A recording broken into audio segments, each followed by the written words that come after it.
আসসালামু আলাইকুম, আমন্ত্রণ জানাচ্ছি ফভ টিভি নিউজ আপডেটে। সঙ্গে আছি আমি ইমতিয়াজ আহমেদ। শুরুতেই সংবাদ শিরোনাম। জুলাই সনদ নিয়ে ডক্টর ইউনূসের কঠোর সিদ্ধান্ত, বিএনপিতে উদ্বেগ। জিয়াউর রহমান হত্যায় হাসিনা এরশাদ জড়িত, জানালেন কর্নেল অলি। আওয়ামী লীগের লকডাউন ঠেকাতে হাসনাত আব্দুল্লাহ যথেষ্ট, মন্তব্য নাসিরউদ্দিন পাটোয়ারি। নেতানিয়াহুকে ক্ষমা করার অনুরোধ জানিয়ে ট্রাম্পের চিঠি। ফের আফগানিস্তানকে যুদ্ধের হুমকি পাকিস্তানের। এবার বিস্তারিত। গণভোটের বিষয়ে দলগুলোর মধ্যে এখন অগ্নিগর্ভ অবস্থা। বিএনপি নির্বাচনের আগে গণভোট চায় না, অন্যদিকে জামাত ইসলামী আন্দোলন সহ 8টি দল নির্বাচনের আগে গণভোট এবং জুলাই সনদের আইনি ভিত্তি সহ 5টি দাবিতে যৌথ কর্মসূচি পালন করছে। মঙ্গলবার এই 8 দলের সমাবেশ থেকে কড়া ভাষায় হুঁশিয়ারি দেওয়া হয়েছে। বলা হয়েছে, জুলাই সনদের আইনি ভিত্তি ছাড়া কোনো ভোট হবে না, গণভোটের আগে জাতীয় নির্বাচন হতে দেয়া হবে না। দলগুলোর এই বিপরীত অবস্থানের মধ্যে এ বিষয়ে সরকার কী সিদ্ধান্ত নেবে তা নিয়ে রাজনৈতিক অঙ্গনে কৌতূহল দেখা দিয়েছে। এ বিষয়ে সরকারের সিদ্ধান্তে দলগুলো সায় না দিলে নির্বাচন ঘিরে নতুন কোনো অনিশ্চয়তা তৈরি হয় কিনা এমন প্রশ্নও দেখা দিয়েছে। বৃহস্পতিবার উপদেষ্টা পরিষদের বৈঠকে এই সনদ বাস্তবায়নের আদেশ ও গণভোটের সময়সূচি নিয়ে গুরুত্বপূর্ণ সিদ্ধান্ত আসতে পারে বলে সূত্র জানিয়েছে। সূত্র বলছে, 15ই নভেম্বরের মধ্যে সরকার সনদের বাস্তবায়ন আদেশ জারি করতে পারে। দলগুলোর প্রত্যাশা কিছুটা সমন্বয়েরও চেষ্টা করা হচ্ছে। সংসদ নির্বাচন ও জুলাই সনদ বাস্তবায়নে গণভোট একই দিনে করা সহ সংখ্যানুপাতিক প্রতিনিধিত্ব পিআর পদ্ধতিতে সংসদের উচ্চকক্ষ গঠনের বিষয়টিও বিবেচনায় রাখছে সরকার। তবে সরকার কি সিদ্ধান্ত গ্রহণ করে এ নিয়ে রাজনৈতিক দলগুলোর মধ্যেও কৌতূহল ছড়িয়ে পড়েছে। সংশ্লিষ্ট সূত্র বলছে, এবার আর রাজনৈতিক দলগুলোর মুখের দিকে তাকিয়ে কোনো সিদ্ধান্ত নেবে না সরকার। ফলে রাজনৈতিক দল, বিশেষ করে বিএনপির মধ্যে এই শঙ্কা ছড়িয়েছে যে তাদেরকে তোয়াক্কা না করেই হয়তো সিদ্ধান্ত নেবে সরকার। আইন বিষয়ক উপদেষ্টা ডক্টর আসিফ নজরুল বলেছেন, এবার গণভোটে কয়েকটি ভোট দেওয়ার বিধান থাকবে। বিএনপি যে বিষয়ে নোট অফ ডিসেন্ট দিয়েছে সেগুলোর উপরও ভোট নেওয়া হবে। ফলে বিষয়টি নিয়ে বিএনপির ভেতরে উদ্বেগ তৈরি হয়েছে। সরকারের প্রধান ও জাতীয় ঐক্যমত্য কমিশনের প্রধান হিসেবে প্রধান উপদেষ্টা ডক্টর মোহাম্মদ ইউনূসের দ্বৈত দায়িত্বে স্বার্থের সংঘাত হচ্ছে বলে মন্তব্য করেছে বিএনপির স্থায়ী কমিটির সদস্য সালাহউদ্দিন আহমেদ। বুধবার রাজধানীর গুলশানের নিজ বাসভবনে সাংবাদিকদের সঙ্গে আলাপকালে তিনি একথা বলেন। অন্তর্বর্তীকালীন সরকারের প্রতি নিরপেক্ষ আচরণের আহ্বান জানিয়ে সালাহউদ্দিন আহমেদ বলেন, আমরা আশা করি সরকার এমন কোনো পদক্ষেপ নেবে না যা জাতিতে বিভাজন বা অনৈক্য সৃষ্টি করবে। তিনি বলেন, এখানে স্পষ্ট স্বার্থের সংঘাত রয়েছে। এই সরকার জুলাই জাতীয় সনদ বাস্তবায়নের দায়িত্বে রয়েছে। আমরা রাজনৈতিক দল হিসেবে সহযোগিতা করছি, ভোটে অংশ নিচ্ছি, জনগণকে উদ্বুদ্ধ করছি, কিন্তু একই সঙ্গে সরকার প্রধান ও ঐক্যমত্য কমিশনের প্রধান হিসেবে ডক্টর ইউনূস যে সুপারিশগুলো দিয়েছেন সেগুলো জুলাই জাতীয় সনদের চেতনা থেকে অনেকটাই সরে গেছে। সালাউদ্দিন দাবি করেন, গণভোট আয়োজনের সিদ্ধান্ত নিয়ে ঐক্যমত্য কমিশনে কোনো আনুষ্ঠানিক আলোচনা হয়নি। তিনি বলেন, রাজনৈতিক দলগুলো যেসব বিষয়ে ঐক্যমত্য পৌঁছাবে সেটিই জাতীয় সনদ হবে এবং পরবর্তী নির্বাচিত সংসদ তা বাস্তবায়ন করবে। এই অবস্থান থেকে প্রধান উপদেষ্টা সরে যেতে পারবেন না।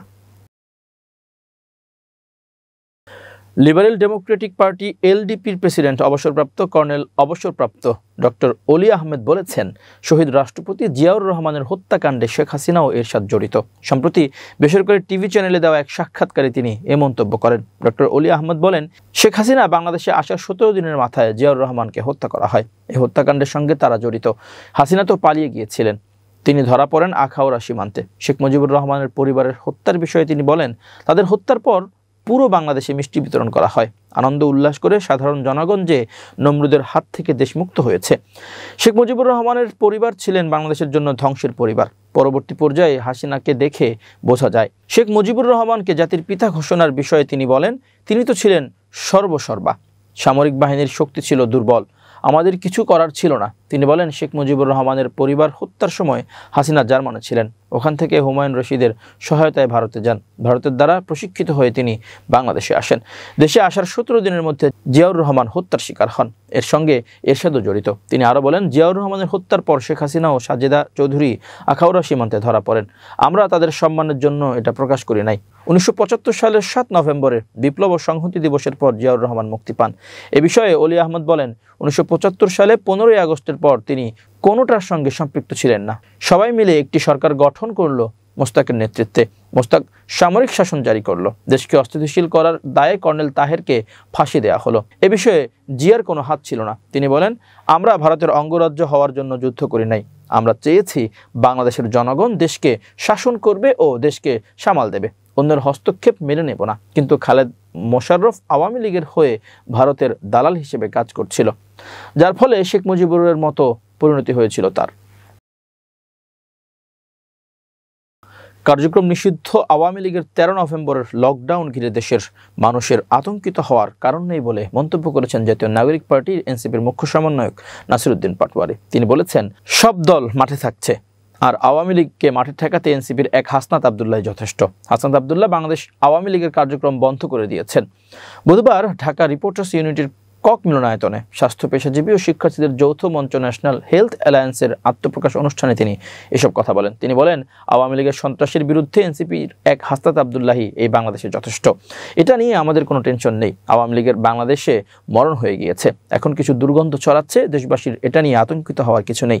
বিএনপি মহাসচিব মির্জা ফখরুল ইসলাম আলমগীরের মতে আওয়ামী লীগের মামলা তুলে নেওয়া বক্তব্যের প্রসঙ্গে নাসিরউদ্দিন পাটোয়ারি বলেন, আরেকটি খবর এসেছে আওয়ামী লীগের নাকি মামলা তুলে নেওয়া হবে। মামলা তো তুলেই নিয়েছে গত 1 বছর টাকার বিনিময়ে, নতুন করে আর কি তুলবেন? বিএনপি গত 1 বছরে যে মামলা বাণিজ্য করেছে সেগুলোর স্বীকৃতি মির্জা ফখরুল দিলেন, তাদের জায়েজ করে নিলেন। তিনি বলেন, চাঁদাবাজি এবং মামলা বাণিজ্য এই দুইটা ছাড়া গত 1 বছরে বিএনপির ইতিহাসে আর কোনো কাজ লেখা নেই। বিএনপি যদি 1 বছরের সফলতা বলেন, তাদের দুইটা সফলতা, একটা হলো চাঁদাবাজি আর একটা হলো মামলাবাজি। এই দুইটা নিয়ে তারা জনগণের সামনে গিয়ে ভোট চাইবে, ভোট নয় মানুষ তাদের জুতা দেবে। এনসিপির মুখ্য সমন্বয়ক বলেন, রাজনৈতিক দলগুলোর মধ্যে আমরা একটু বিভাজন দেখতে পাচ্ছি, কিন্তু বাংলাদেশের সার্বভৌম গণতন্ত্র ও অখণ্ডতা রক্ষা করার জন্য বর্তমানে যে পরিস্থিতি রয়েছে, এই পরিস্থিতিতে সব দলকে একসঙ্গে হতে হবে। সব দল একসঙ্গে হয়ে যদি ঐক্যবদ্ধভাবে বাংলাদেশকে রক্ষা না করে, তাহলে বাংলাদেশের ভবিষ্যৎ দুর্গতি রয়েছে। রাজধানী ঢাকায় লকডাউন কর্মসূচি কার্যক্রমে নিষেধাজ্ঞাপ্রাপ্ত আওয়ামী লীগ কর্মসূচি পালন করছে। এই কর্মসূচি সফল করতে বিভিন্ন নাশকতামূলক তৎপরতা চালিয়ে যাচ্ছে দলটির নেতাকর্মীরা। এরই ধারাবাহিকতায় মঙ্গলবার 11 নভেম্বর গভীর রাতে ঢাকা বিশ্ববিদ্যালয়ের অন্তত 5টি গুরুত্বপূর্ণ ভবনের প্রধান ফটকে তালা ঝুলিয়ে দিয়েছে নিষিদ্ধ ছাত্রলীগের নেতাকর্মীরা। বিশ্ববিদ্যালয় সূত্রে জানা গেছে, তালা লাগানোর ঘটনাগুলো ঘটেছে চারুকলা অনুষদ, শিক্ষা ও গবেষণা ইনস্টিটিউট, পুষ্টি ও খাদ্য বিজ্ঞান ইনস্টিটিউট, কার্জন হল গেট এবং বিজ্ঞান ভবনে। ঢাকা বিশ্ববিদ্যালয় শাখা ছাত্রলীগের সভাপতি মাজহারুল কবির স্বয়ন ফেসবুকে এসব স্থাপনার তালাবদ্ধ ছবি সহ একটি পোস্টে লেখেন, 13 তারিখ সারাদিন লকডাউন সফল করুন। লকডাউন বিএসএল চারুকলা অনুষদ, আইইআর পুষ্টি ও খাদ্য বিজ্ঞান ইনস্টিটিউট, কার্জন হল গেট, বিজ্ঞান ভবন, ঢাকা বিশ্ববিদ্যালয়। একই ছবি নিজের ফেসবুক টাইমলাইনে শেয়ার করে যুবলীগের কেন্দ্রীয় কমিটির সদস্য HM আল আমিন আহমেদ লিখেছেন, দেখে শান্তি পেলাম, ঢাকা বিশ্ববিদ্যালয়ের লকডাউন বিএসএল।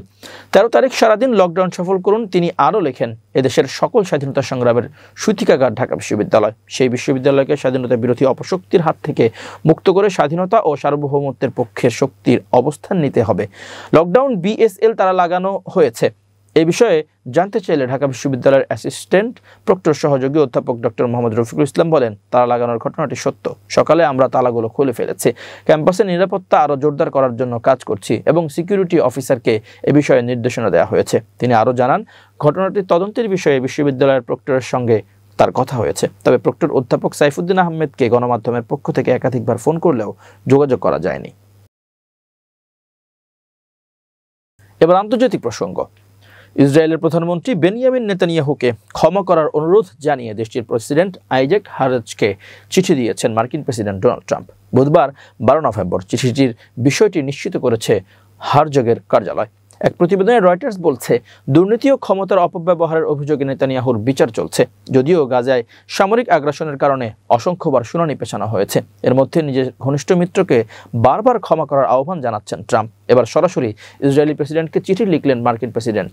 চিঠিতে তিনি বলেছেন, আমি ইসরায়েলের বিচার ব্যবস্থার স্বাধীনতাকে শ্রদ্ধা করি, তবে আমার বিশ্বাস নেতানিয়াহুর বিরুদ্ধে করা মামলা একটি রাজনৈতিক ও অন্যায় পদক্ষেপ। তিনি বহু বছর ধরে বিশেষ করে ইরানের মতো কঠিন প্রতিপক্ষের বিরুদ্ধে লড়াইয়ে আমার ঘনিষ্ঠ সহযোগী হিসেবে কাজ করেছেন। ট্রাম্পের চিঠির পর ইসরায়েলি প্রেসিডেন্টের কার্যালয় থেকে জানানো হয়েছে, যদি কেউ প্রেসিডেন্টের কাছে ক্ষমা প্রার্থনা করতে চান তাহলে তাকে নির্ধারিত প্রক্রিয়া অনুসরণ করে আনুষ্ঠানিকভাবে আবেদন করতে হয়। এদিকে চিঠির জন্য ট্রাম্পকে ধন্যবাদ দিয়েছেন জানিয়েছেন নেতানিয়াহু। সামাজিক যোগাযোগ মাধ্যম এক্স এ এক বার্তায় তিনি বলেন, প্রেসিডেন্ট ট্রাম্প, আপনার অবিশ্বাস্য সমর্থনের জন্য ধন্যবাদ। আপনি সব সময়ের মতো এবারও সত্য কথাটা বলেছেন। নেতানিয়াহুর বিরুদ্ধে 2019 সালে 3টি দুর্নীতির মামলা দায়ের করা হয়।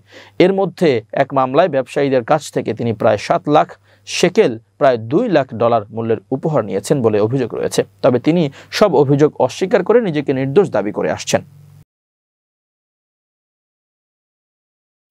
ইসলামাবাদের সাম্প্রতিক আত্মঘাতী হামলার পর আফগানিস্তানকে কঠোর হুঁশিয়ারি দিয়েছেন পাকিস্তানের প্রতিরক্ষা মন্ত্রী খাজা আসিফ।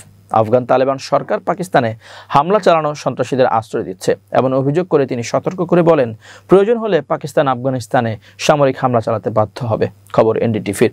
এর আগে মঙ্গলবার 11 নভেম্বর ইসলামাবাদের আদালতের বাইরে এক আত্মঘাতী বিস্ফোরণে অন্তত 12 জন নিহত ও 36 জন আহত হন। পাকিস্তানি তালেবান টিটিপি এই হামলার দায় স্বীকার করেছে।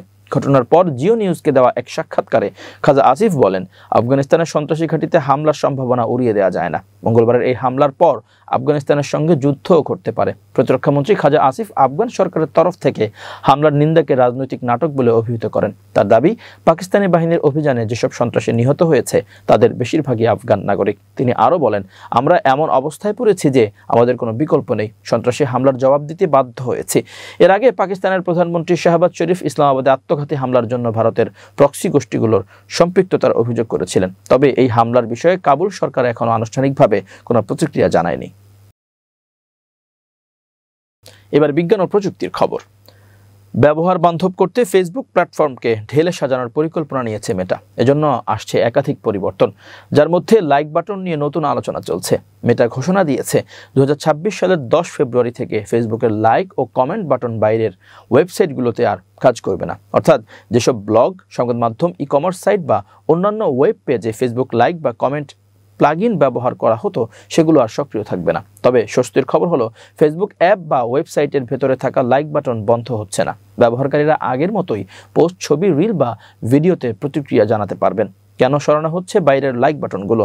মেটা জানিয়েছে, এই সিদ্ধান্ত তাদের ডেভেলপার টুলগুলোকে সহজ ও অত্যাধুনিক করার অংশ হিসেবে নেওয়া হয়েছে। প্রায় 1 দশকের বেশি সময় আগে তৈরি এই প্লাগইনগুলো ওয়েবসাইটগুলোতে ফেসবুকের উপস্থিতি বাড়াতে সাহায্য করত, কিন্তু সময়ের সঙ্গে সঙ্গে এর ব্যবহার দ্রুত কমে গেছে। মূলত কঠোর গোপনীয়তা আইন, ডেটা শেয়ারিং নীতির পরিবর্তন এবং নতুন নতুন সামাজিক মাধ্যমের উত্থান, এসব কারণেই ফেসবুকের বাইরের প্লাগইনগুলো আজ আর আগের মতো প্রাসঙ্গিক নয়। মেটার মতে, পুরনো ও অপ্রয়োজনীয় টুল বজায় রাখার কোনো বাস্তব মূল্য আর নেই। প্রসঙ্গত 2009 সালে যাত্রা শুরু করা লাইক বাটন শুধু প্রযুক্তির অংশ ছিল না, এটি হয়ে উঠেছিল এক সাংস্কৃতিক আইকন। মানুষের অনলাইন আচরণ, কন্টেন্টের জনপ্রিয়তা ও ব্র্যান্ডের প্রচারের লাইক ছিল এক অবিচ্ছেদ্য মাপকাঠি। কিন্তু 2025 সালের ইন্টারনেট এখন অনেক বিচ্ছিন্ন। ব্যবহারকারীরা একাধিক অ্যাপে সময় কাটাচ্ছেন। অ্যালগরিদম এখন বহুমাত্রিক, আর গোপনীয়তা আজ প্রযুক্তি দুনিয়ার কেন্দ্রবিন্দু। এই নতুন বাস্তবতায় ফেসবুকের ওয়েব ভিত্তিক প্রভাব অনেকটাই কমে গেছে। ফলে মেটা এখন মনোযোগ দিতে চায় এমন টুলে যা ভবিষ্যতের উদ্ভাবনে বেশি মূল্য যোগ করবে, অতীতের উত্তরাধিকারের নয়। এবার খেলার খবর। পর্তুগাল এখনো বিশ্বকাপ জেতেনি। সোনালী ট্রফির সেই খরা যুক্তরাষ্ট্র, মেক্সিকো ও কানাডার আসরে কাটাতে চান ক্রিস্টিয়ানো রোনালদো। সাংবাদিক পিয়ার্স মর্গানকে দেওয়া সাক্ষাৎকারে CR7 জানিয়েছেন, বিশ্বকাপের জন্য লড়াই করবে পর্তুগাল। 41 বছর বয়সে আগামী বছর খেলবেন রেকর্ড 6ষ্ঠ বিশ্বকাপ। তবে 2026 সালের বিশ্ব আসর হবে তার ক্যারিয়ারের শেষ বিশ্বকাপ। 5 বারের ব্যালন ডি'অর জয়ী এই সুপারস্টার জানিয়ে দিয়েছেন, এটাই হবে শেষ বিশ্বকাপ। রোনালদো এখন রয়েছেন পর্তুগালের জাতীয় দলের ক্যাম্পে। আজ রাতে ডাবলিনে তার প্রিয় জন্মভূমি বিশ্বকাপ বাছাই পর্বে আয়ারল্যান্ড প্রজাতন্ত্রের মুখোমুখি হবে। সেখান থেকে সৌদি আরবে চলমান পর্যটন কনফারেন্সে CNN উপস্থাপক বেকি অ্যান্ডারসনের সঙ্গে ভার্চুয়ালি যোগ দিয়ে CR7 বলেন, অবশ্যই শেষ বিশ্বকাপ হবে এটা আমার, কারণ তখন আমার বয়স হবে 41। সম্প্রতি পিয়ার্স মর্গানের কাছে পুরুষদের আন্তর্জাতিক ফুটবলের রেকর্ড 143 গোল করা রোনালদো বলেছিলেন, শীঘ্রই ফুটবল থেকে অবসর নেবেন। এবার সে বিষয়টি আরেকটি স্পষ্ট করে এই মেগাস্টার বলেছেন, শীঘ্রই বলতে আমি 2-1 বছরের কথা বলেছি। অবসরের চিন্তা পেয়ে বসলেও রোনালদো এখনও ঠিক আগের মতোই জমিয়ে উপভোগ করেন ফুটবল খেলা। এই মুহূর্তে দারুণ লাগছে, গোল করছি, নিজেকে এখন দ্রুত চটপটে মনে হয়। জাতীয় দলে খেলাটাও বেশ উপভোগ করছি। বোল্ডের ক্যারিয়ার নিয়ে গর্বিত রোনালদো এখন কেবল সময়টা উপভোগ করে যেতে চান। সত্যি বলতে যখন বলি শীঘ্রই, তার মানে 1 অথবা 2 বছরের মধ্যে ফুটবলের জন্য নিজের সবটুকু দিয়ে ফেলেছি। 25 বছর ধরে খেলছি, যা করার করেছি, অনেক রেকর্ড আছে আমার, সেগুলো আমাকে গর্বিত করে। এখন চাই শুধু এই সময়টা উপভোগ করতে।